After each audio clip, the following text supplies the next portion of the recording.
बिस्मिल्लाहिर्रहमानिर्रहीम।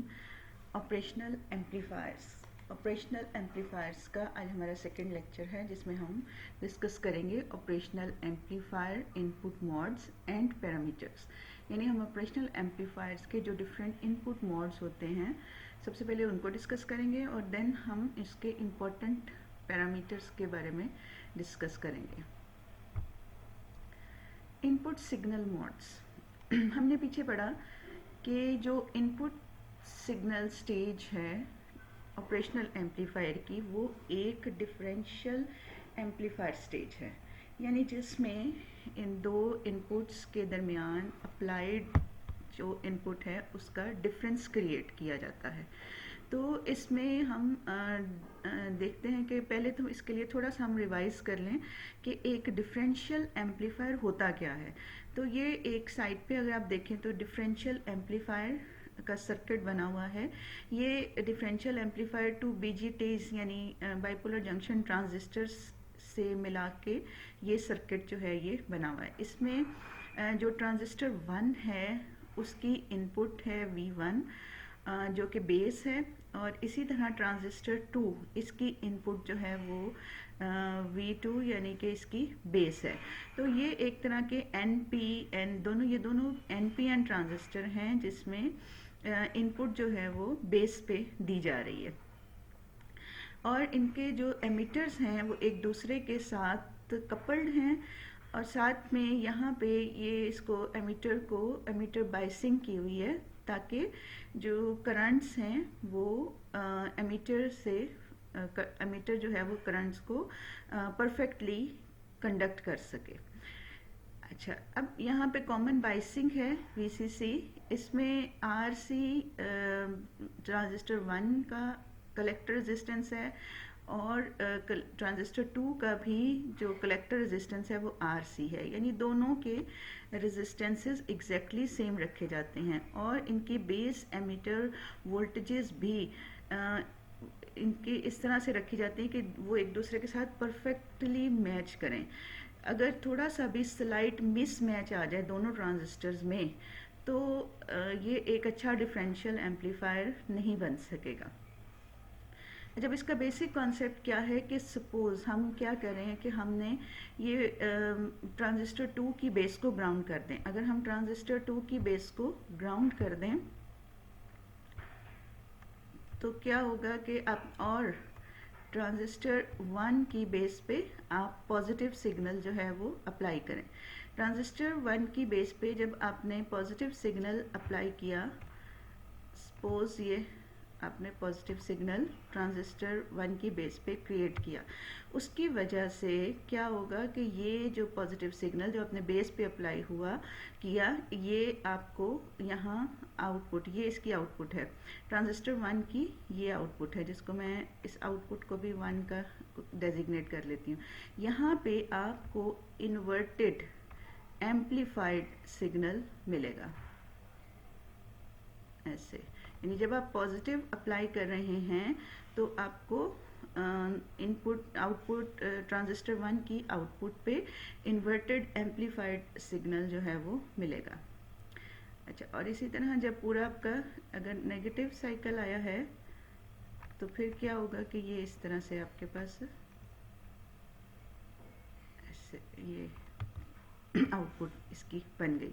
अच्छा, अब आपने मीनवाइल ये जो ट्रांजिस्टर 2 हैं, ये आपने क्या किया हुआ था, ये आपने इसकी बेस को ग्राउंड किया हुआ था, तो ये कट ऑफ कंडीशन में था। लेकिन जब करंट फ्लो करेगा, जो करंट इस एमिटर से इस दर की तरफ फ्लो करेगा, वही करंट जो है वो इस एमिटर तक भी जाएगा। जब और एक तरह से कह लें कि इस ट्रांजिस्टर के एमिटर को सिग्नल मिल जाएगा। अब बेस चूंकि ग्राउंडेड है, तो ये ट्रांजिस्टर एक कॉमन बेस ट्रांजिस्टर की तरह एक्ट करेगा, कॉमन बेस ट्रांजिस्टर की तरह एक्ट करेगा, जिस पे एमिटर को इनपुट सिग्नल दिया जाता है और कलेक्टर से आउटपुट सिग्नल लिया जाता है।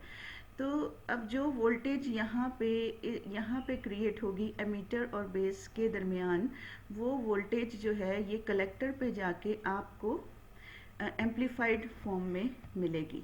वो वोल्टेज आपको एम्पलीफाइड फॉर्म में ऐसे मिलेगी, लेकिन वो इन्वर्टेड नहीं होगी। ठीक ठीक है। अब क्या होगा कि यहाँ से भी आपको वोल्ट आउटपुट 2 जो है, यहाँ पे भी आपको वोल्टेज मिल रही है और आउटपुट 1 पे भी आपको वोल्टेज मिल रही है। तो फाइनली जो टोटल आउटपुट आपको मिलेगी वो इन दोनों 1 और 2 टर्मिनल्स पे जो दोनों आउटपुट्स जो दोनों आउटपुट्स आ रही हैं उनके सम के इक्वल होंगी।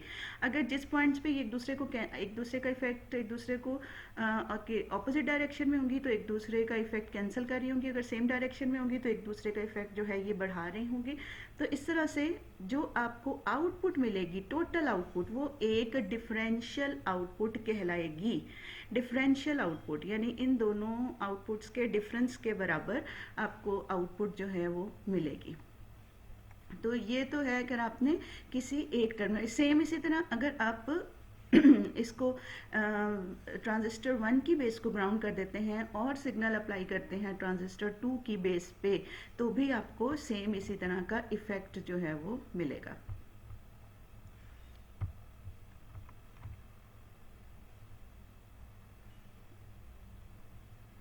इस चीज़ को हम बोलते हैं single ended differential mode. Single ended differential mode का मतलब है कि किसी एक इनपुट टर्मिनल को आप ग्राउंड कर दें और दूसरे पे आप जो है वो सिग्नल या अप्लाइड वोल्टेज जो है वो दें, और ये कहलाता है आउटपुट आपको मिलेगी एज डिफरेंशियल आउटपुट, और लेकिन इसको हम बोलेंगे सिंगल एंडेड डिफरेंशियल मोड। यहाँ से देखिए अब यही चीज़ हम ऑपरेशनल एम्पलीफायर पे अप्लाई करेंगे। ऑपरेशनल एम्पलीफायर की जो फर्स्ट स्टेज है वो इसी तरह एक डिफरेंशियल एम्पलीफायर के तौर पे एक्ट करती है, और जो डिफरेंशियल आउटपुट उस स्टेज से हमें मिलती है वो फिर नेक्स्ट स्टेज पे चले जाती है और वो नेक्स्ट स्टेज उसको एम्पलीफाई करती है। तो हमारा यहाँ पे मेन कंसर्ट है इनपुट मोड का, यानी हमने ये देखना है कि फर्स्ट स्टेज पे जो हमें डिफरेंशियल मिल रही है आउटपुट वो किस तरह की है। तो यहाँ पे देखिए ये दो तरह के हमने सिंगल एंडेड डिफरेंशियल मोड है। इसमें अगर तो आप ये मैंने आपको पहले भी बताया था कि ये जो जिस पे नेगेटिव लिखा होता है ये इन्वर्टिंग टर्मिनल है, और जिस पे ये पॉजिटिव लिखा हुआ है ये नॉन इन्वर्टिंग टर्मिनल है।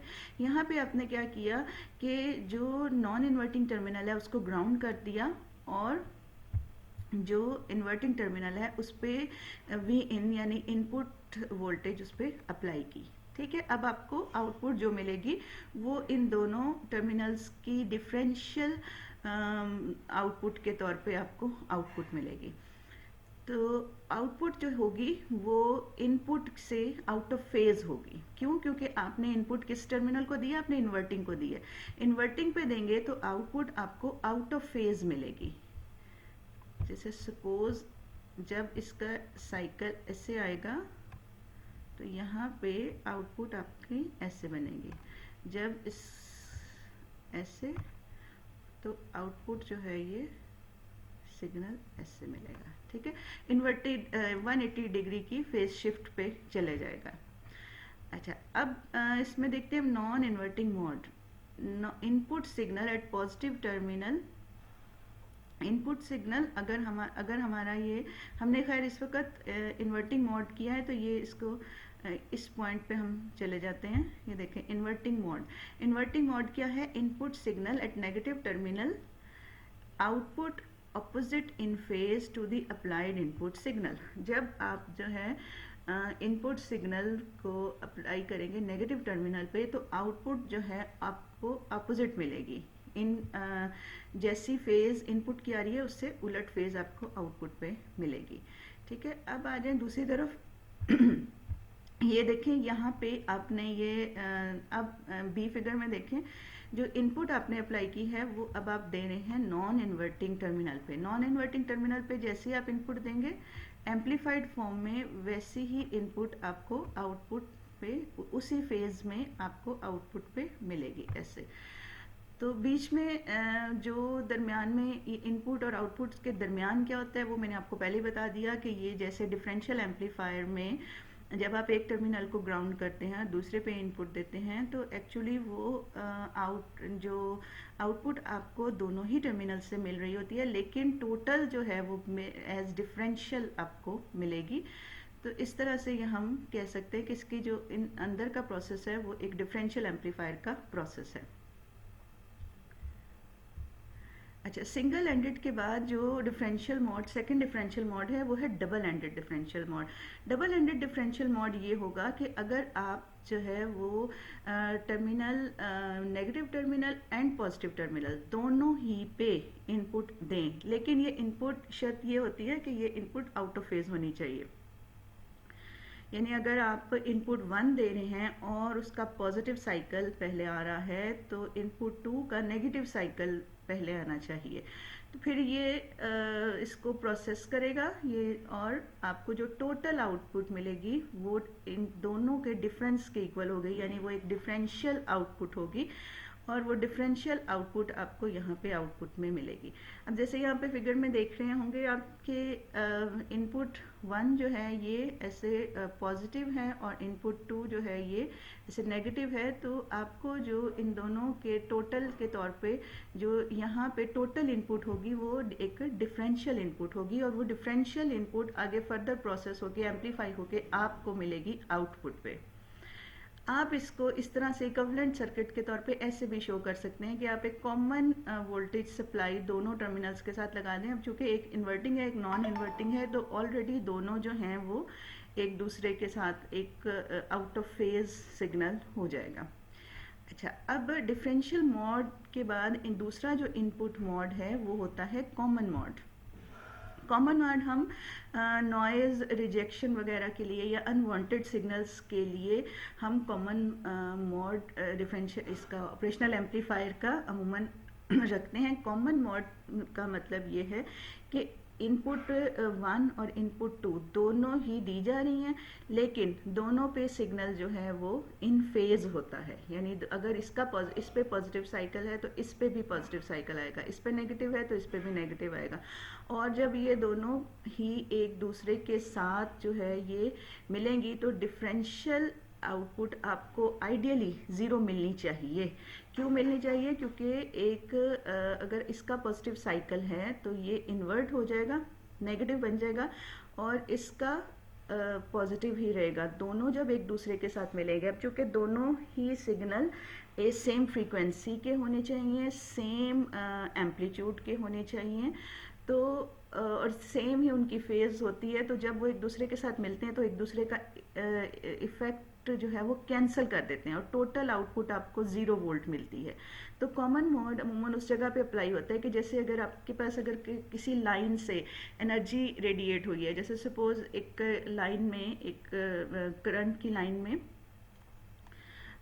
कुछ एनर्जी रेडिएट हुई है और उसके साथ ही कोई दूसरा सर्किट है और वो रेडिएटेड एनर्जी जो है वो ऑपरेशनल एम्पलीफायर सर्किट पे इम्पोज हो गई है। अब वो अनवांटेड सिग्नल हैं, उनको अगर तो अनवांटेड सिग्नल हैं, लेकिन चूंकि वो एक ही सिग्नल है तो वो दोनों पे एक जैसा, दोनों टर्मिनल्स पे एक जैसा अप्लाई होगा। जब दोनों टर्मिनल्स पे वो एक जैसा अप्लाई होगा तो आगे जाके ऑपरेशनल एम्पलीफायर उनके जब डिफरेंस लेगा, उनके जब डिफरेंशियल इनपुट कैलकुलेट करेगा तो वो उन सिग्नल्स को वहीं पे ड्रॉप कर देगा, यानी उनका इफेक्ट कैंसिल कर देगा। तो इस तरह से अनवांटेड सिग्नल जो है वो इनपुट में शामिल नहीं होंगे। तो ये हमारी कहलाती है कॉमन मोड रिजेक्शन। इस प्रोसेस जो है ये कॉमन मोड रिजेक्शन कहलाता है। तो अनवांटेड सिग्नल्स को रिजेक्ट करने के लिए हम कॉमन मोड स्टाइल जो है ऑपरेशनल एम्पलीफायर का वो यूज़ करते हैं। और नॉर्मली जब हमने एज इसको इन्वर्टेड एम्पलीफायर या नॉन इन्वर्टिंग एम्पलीफायर के तौर पे लेना हो तो हम डिफरेंशियल मोड उसका यूज़ करते हैं। अब हमारे पास आ गए ऑपरेशनल एम्पलीफायर के पैरामीटर्स। इसके बहुत से, इसको स्पेसिफाई करने के बहुत से पैरामीटर्स हैं, जिनमें कुछ ये हैं। एक सबसे पहले है कॉमन मोड रिजेक्शन रेशियो, फिर होता है मैक्सिमम आउटपुट वोल्टेज स्विंग, फिर है इनपुट ऑफसेट वोल्टेज, फिर input bias current, input impedance, input offset current, output impedance and slew rate. ये कुछ पैरामीटर्स हैं जिनको हम डिस्कस करेंगे 1 बाय 1 डिटेल में। सबसे पहले आ गया common mode rejection ratio. CMRR ये सबसे इम्पोर्टेंट पैरामीटर है जो किसी भी ऑपरेशनल एम्पलीफायर को स्पेसिफाई करता है। ये है क्या? It is basically the ability of amplifier to reject the common mode signals while amplifying the differential signal. यानी किसी भी एम्पलीफायर की ये एबिलिटी कि वो अपने ऊपर आने वाले, अपनी इनपुट्स में आने वाले अनवांटेड सिग्नल्स को निगलेक्ट कर सके या ड्रॉप कर सके, ये उसकी एबिलिटी जो है ये कॉमन मॉड रिजेक्शन रेशियो कहलाती, कॉमन मॉड रिजेक्शन कहलाती है। यानी अगर वो जितना अच्छा है उसको अनवांटेड सिग्नल्स को ड्रॉप करने में और उनको ख़त्म करने में, उतना ही उसका रिजेक्शन रेशियो जो है वो होगा, वैसे उसका रिजेक्शन रेशियो होगा। और जब वो रिजेक्ट करेगा तो इस दौरान वो जो डिज़ायर्ड सिग्नल्स हैं जो उसके जिनको उसने एम्पलीफाई करना है, वो अपना काम साथ में वो करता चला जाएगा। The ratio of open loop gain, open loop gain क्या होती है? गेन बेसिकली होती है, it is the ratio of output to input, amplified output to input. इसको आप कहते हैं ओपन लूप गेन। का मतलब है कि अगर आपने कोई फीडबैक या ऑपरेशनल एम्पलीफायर की जस्ट आपने बाइसिंग की हो और कोई एक्सटर्नल रेजिस्टेंसेस लगा के उसकी कोई लूप ना बनाई हो, तो उस वक्त जैसी गेन होगी, आउटपुट डिवाइडेड बाय इनपुट जैसी गेन होगी, उसको आप बोलेंगे ओपन लूप गेन, और उसको AOL से डिनोट करते हैं। अच्छा, अब ओपन लूप गेन है और दूसरी है common mode gain. Common mode अभी आपने पीछे देखा कि अगर एक जैसी फ्रीक्वेंसी और एक जैसे एम्पलीट्यूड और एक जैसी फेज के सिग्नल्स दोनों इनपुट्स पे आएंगे, तो जैसी आउटपुट होगी वो आपकी कॉमन मोड आउटपुट कहलाएगी। अब आइडियली तो कॉमन मोड आउटपुट जो है वो कॉमन मोड गेन जो है वो ज़ीरो होनी चाहिए, लेकिन प्रैक्टिकली ये ज़ीरो नहीं होती, कुछ ना कुछ इसकी वैल्यू होती है। तो CMMR यानी कॉमन मोड रिजेक्शन रेशियो आप कैसे फाइंड करते हैं? ये होता है, it is the ratio of AOL divided by ACM, यानी open loop gain divided by common mode gain. अब इसमें देखें, जितना ये CMRR की वैल्यू जितनी हाई होगी उतना बेटर परफॉर्म करेगा ऑपरेशनल एम्पलीफायर। तो ये हाई कब होगी? कि जब आपकी कॉमन मॉड गेन कम होगी। जितनी कॉमन मॉड गेन कम से कम होगी उतना ये रेशियो जो है ये हाई होगा। तो इस रेशियो, चूँकि इस रेशियो की वैल्यूज़ बहुत ज़्यादा बड़ी होती हैं तो हम अमूमन इसको लॉगरिदम में ले लेते हैं। तो CMRR को डेसिबल में, अगर इस रेशियो को डेसिबल में चेंज करना हो तो हमारे पास डेसिबल में चेंज वोल्टेजेस हैं, चूँकि ये वोल्टेजेस का रेशियो है, तो हम वोल्टेजेस को जब डेसिबल में चेंज करते हैं तो हमारे पास ये फॉर्मूला होता है 20 लॉग। तो 20 लॉग आगे से हम इसमें लेंगे ये ratio AOL divided by ACM। तो CMRR is equals to 20 log AOL by ACM। ये आपको CMRR की वैल्यू डेसिबल में देगी, यानी अब जो वैल्यू आएगी वो डेसिबल में आएगी। The higher the CMRR the better the amplifier in which the open loop gain is high and common mode gain is low. यानी वो एम्पलीफायर एक अच्छा एम्पलीफायर होता है जिसकी कॉमन मॉड गेन जो है वो स्मॉल होती है और ओपन लूप गेन जिसकी बहुत हाई होती है। CMRR is usually expressed in decibel and decrease with frequency। अच्छा जी, कॉमन मॉड रिजेक्शन रेशियो के बाद हम पढ़ेंगे maximum output voltage swing.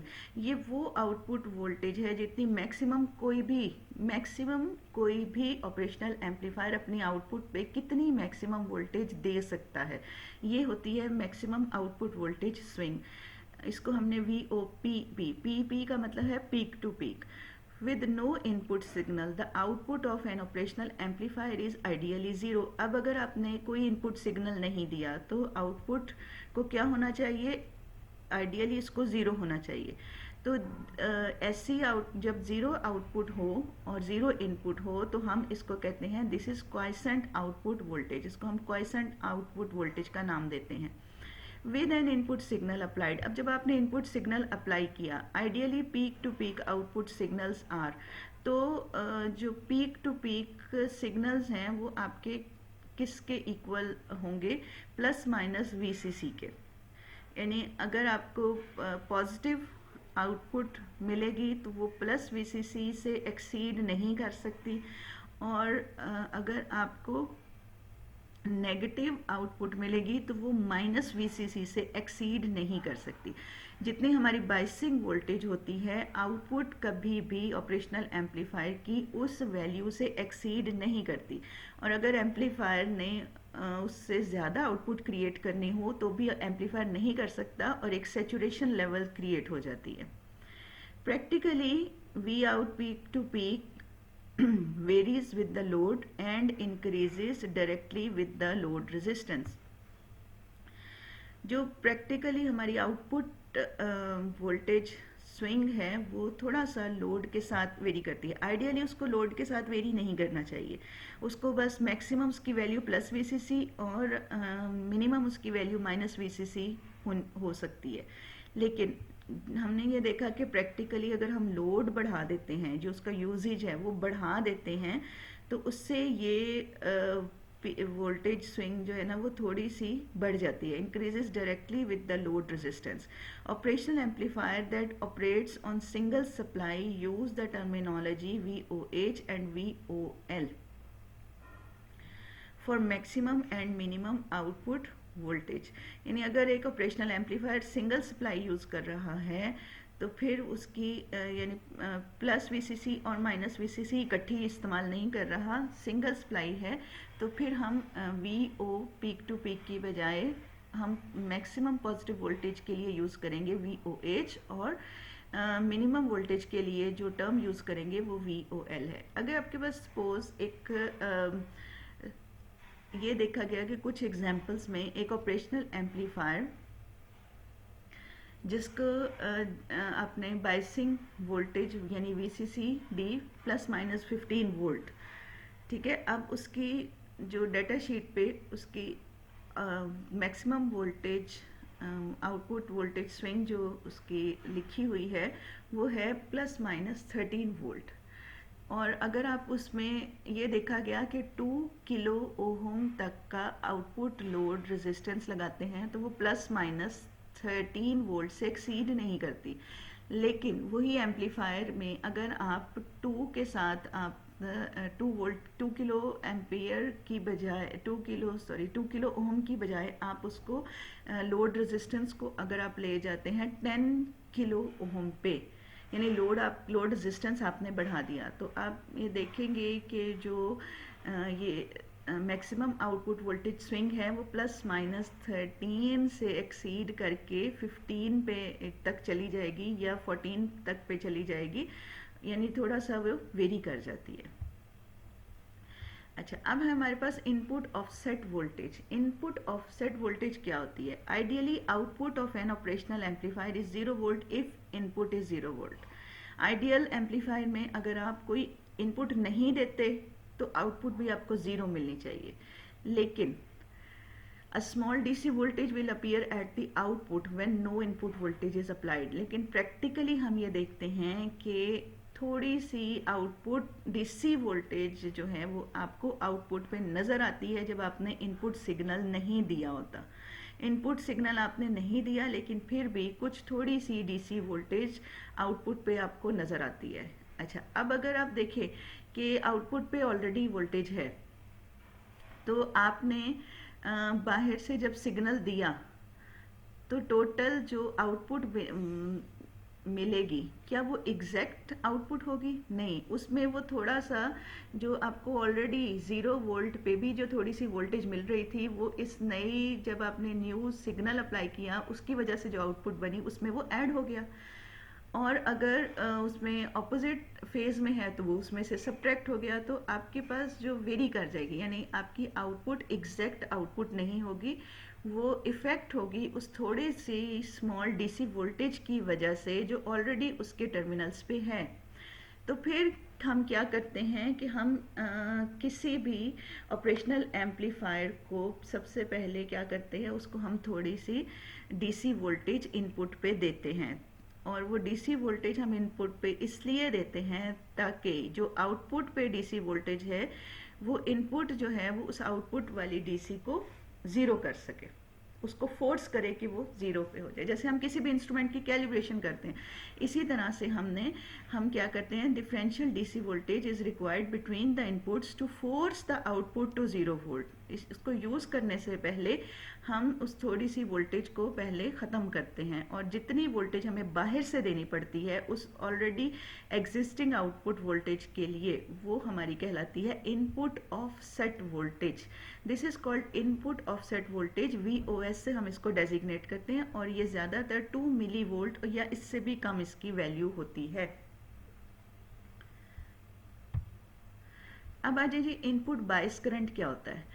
Input bias current जो है, ये भी जब आपने कोई वोल्टेज अप्लाई नहीं की तो आपके पास जो है जब आप वोल्टेज अप्लाई नहीं कर रहे बाहर से, तो आइडियली इनपुट बायस करंट को ज़ीरो होना चाहिए, और जब आप अप्लाई कर रहे हैं तो बाइसिंग करंट्स जो हैं वो दोनों को कुछ ना कुछ प्रॉपर बाइसिंग के लिए जो करंट्स यूज़ होते हैं, यानी जैसे आपने पीछे देखा ना कि इसकी इनपुट स्टेज जो है वो बाइपोलर जंक्शन ट्रांजिस्टर में ये बेस करंट्स हैं। इनपुट करंट्स बेसिकली क्या हैं, वो बेस करंट्स हैं।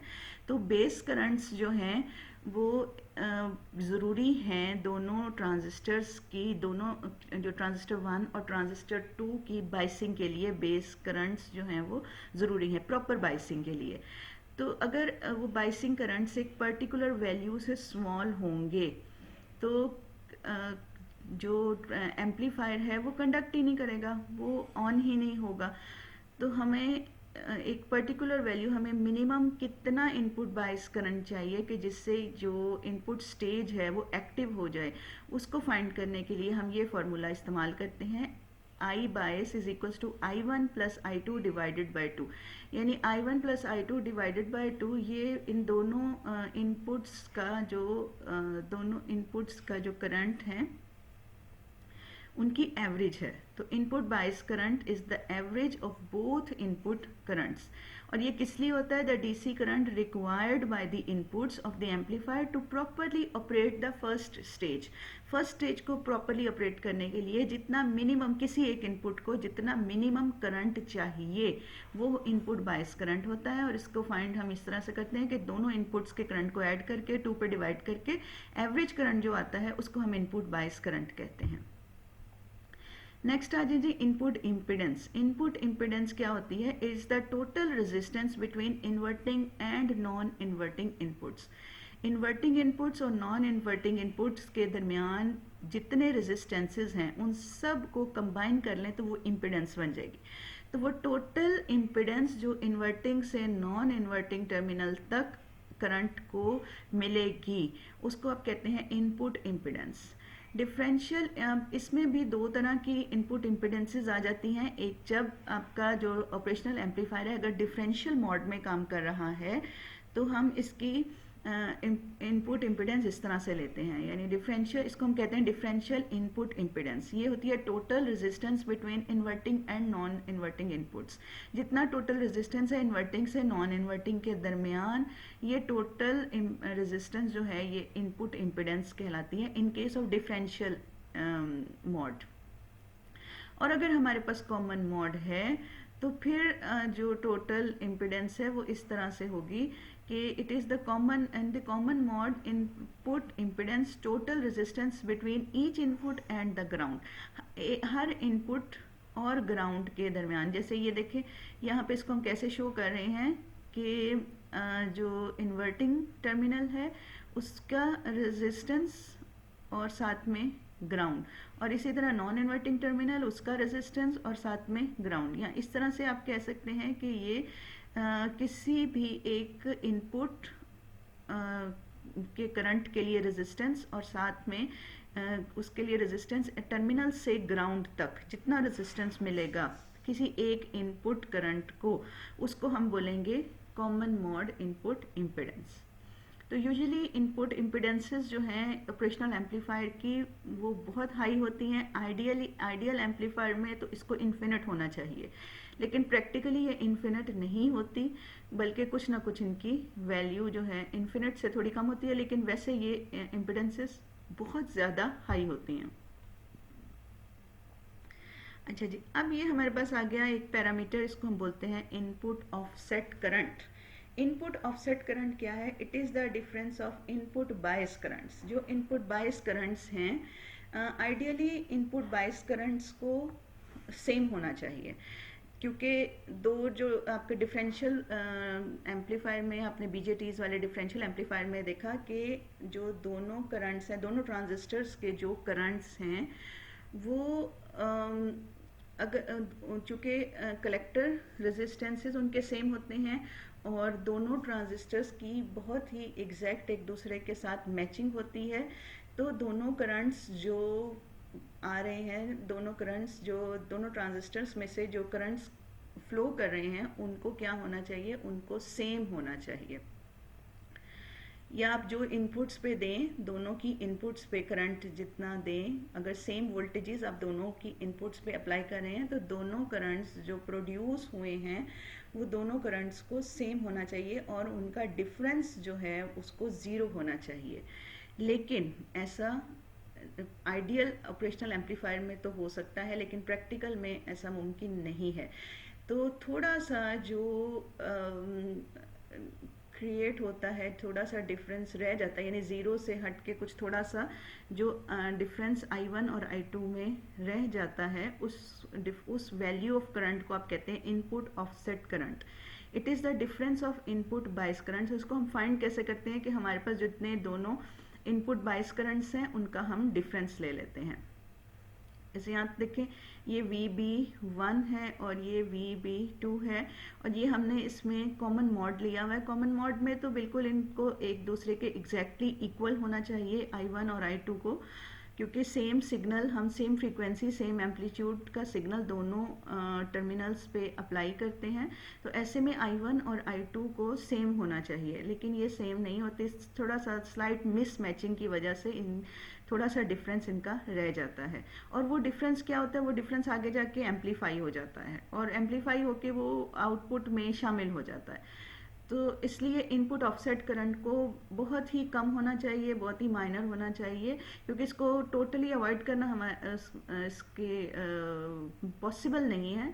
तो इसलिए इसकी वैल्यू को बहुत स्मॉल होना चाहिए। तो इनपुट ऑफसेट करंट जो है IOS is equals to mod of I1 minus I2। तो इसमें देखें, अगर इनपुट ऑफसेट करंट आपके पास IOS कुछ ना कुछ वैल्यू है तो उससे एरर की वैल्यू क्या बनेगी? उससे आपके पास एरर बन जाएगा आपके पास VOS। ऑफसेट वोल्टेज क्या बनेगी? ऑफसेट वोल्टेज बनेगी, ऑफसेट वोल्टेज होगी I1 R input minus I2 R input. तो इसमें R इनपुट को आप कॉमन ले लें तो ये बन गया I1 minus I2। I1 minus I2 को आपने लिखा IOS, यानी जो ऑफसेट वोल्टेज है वो भी क्रिएट होती है due to input offset current की वजह से। तो ऑफसेट वोल्टेज आपके पास आ गई IOS मल्टीप्लाई बाय IR इन। अब जो इससे एरर बनेगा वो होगा V आउट में जो एरर आएगा, ये जितनी वोल्टेज होगी VOS अब मल्टीप्लाई होगी गेन के साथ। अब गेन जो कि बहुत बड़ी होती है, ऑपरेशनल एम्पलीफायर की गेन बहुत हाई होती है, तो ओपन लूप गेन के साथ जब ये मल्टीप्लाई होगा तो आउटपुट में ये अच्छा भला शामिल हो जाएगा सिग्नल, सिर्फ इस मिसमैच करंट की वजह से। तो इनपुट ऑफसेट करंट्स को हम पॉसिबली बहुत ही लो रखते हैं।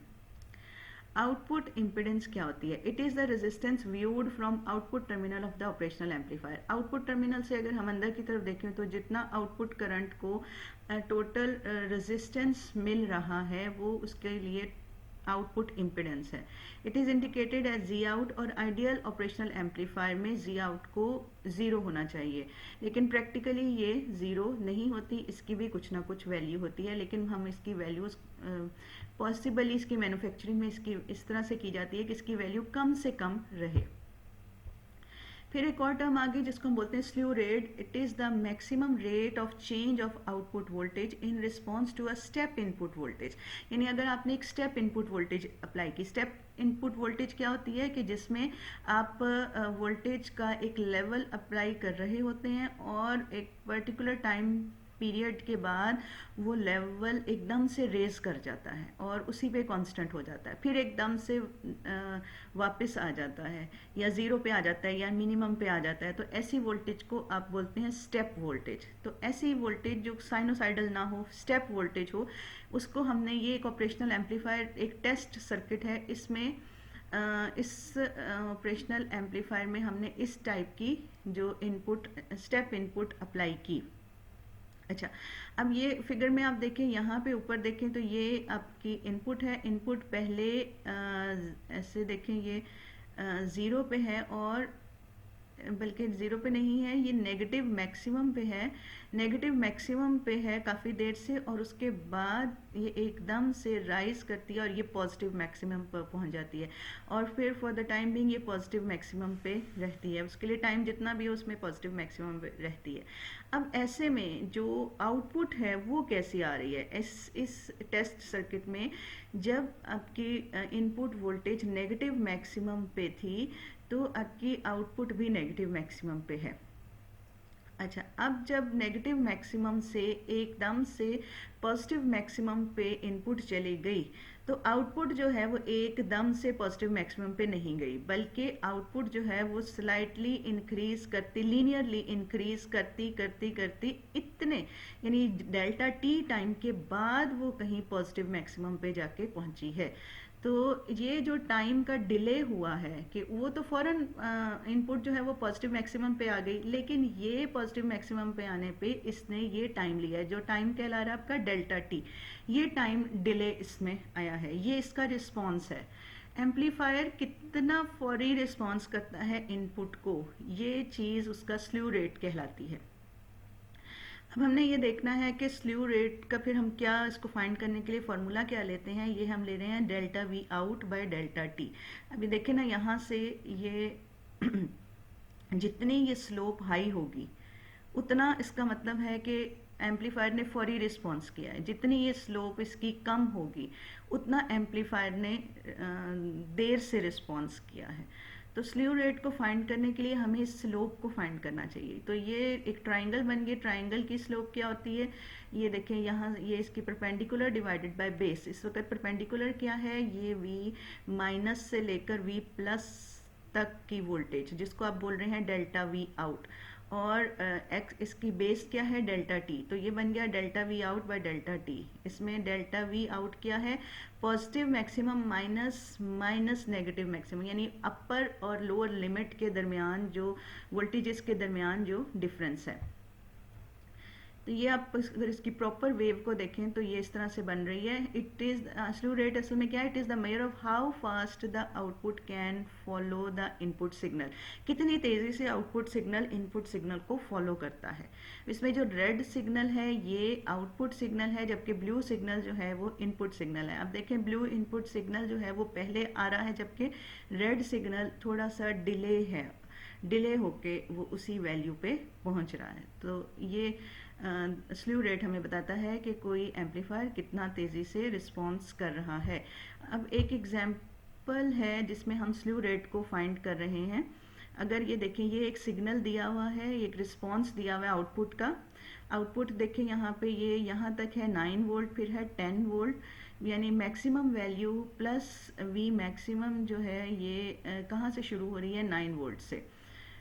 तो 9 वोल्ट से लेकर इधर नीचे दूसरी इसकी लिमिट है -9 वोल्ट। ठीक है, जो डिले आ रहा है वो -9 से +9 के दरमियान आ रहा है। उसके बाद ये वोल्टेज जो है ये स्मूथ हो रही है। तो आपके पास अब इसका, इस सिग्नल का और इसमें टाइम यहाँ से यहाँ तक जितना टाइम पीरियड है वो 1 माइक्रो सेकेंड है। तो आप इसका स्ल्यू रेट कैसे फाइंड करेंगे, +9 volt minus -9 volt divide by 1 micro second, that is equals to 18 volt per micro second. तो ये इस तरह से आप किसी भी ऑपरेशनल एम्पलीफायर का स्ल्यू रेट फाइंड करते हैं जी। तो ये तमाम वो पैरामीटर्स हैं जो डाटा शीट पे डेजिग्नेट होते हैं, यानी ऑपरेशनल एम्पलीफायर को किसी मकसद के लिए आपने इस्तेमाल करना हो तो इन तमाम पैरामीटर्स की वैल्यूज़ डाटा शीट पे लिखी होती हैं। जैसे कोई भी एक पर्टिकुलर वैल्यूज, जैसे सपोज आपने 741 ले लिया आईसी, अब उस 741 के लिए ये तमाम चीज़ें, ये तमाम पैरामीटर्स की वैल्यूज़ जो हैं वो उसकी डाटा शीट पे लिखी हुई होंगी, और उससे आप अपने फर्दर सर्किट में उस हिसाब से बाकी का सर्किट डिज़ाइन करेंगे और उसको अप्लाई करेंगे, और उससे अपना जो भी आपने ऑपरेशन उससे परफॉर्म करवाना है वो उस हिसाब से आपने जितनी वोल्टेज देनी है, जितनी इनपुट देनी है, जितनी आउटपुट लेनी है, या वो कितनी आउटपुट देगा, वो आपको इस सारे पैरामीटर से पता चलता है। तो किसी भी ऑपरेशनल एम्पलीफायर को प्रॉपरली उसकी नो हाउ रखने के लिए आपको इन पैरामीटर्स के बारे में जानना ज़रूरी होता है।